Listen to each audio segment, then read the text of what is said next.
those stories shortly, but first, a newly released report by Amnesty International reveals that rape and other forms of sexual violence by all sides in South Sudan's civil war have become widespread and have reached a massive scale, leaving thousands battling mental distress and stigma with nowhere to turn. The report documents brutal attacks of sexual violence against thousands of people across the country since hostilities began in December 2013.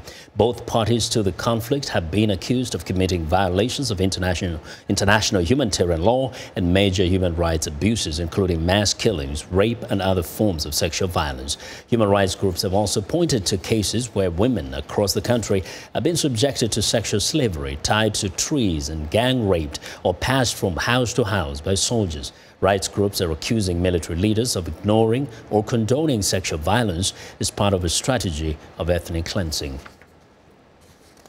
So survivors of sexual violence in South Sudan face a myriad of challenges. So not only challenges in accessing adequate medical treatment, but also challenges they're facing stigma from their communities and from their families. The report details women who have been divorced by their husband, who have been shunned by their communities, who are treated differently and blamed for what happened to them instead of, the perpetrators getting the blame.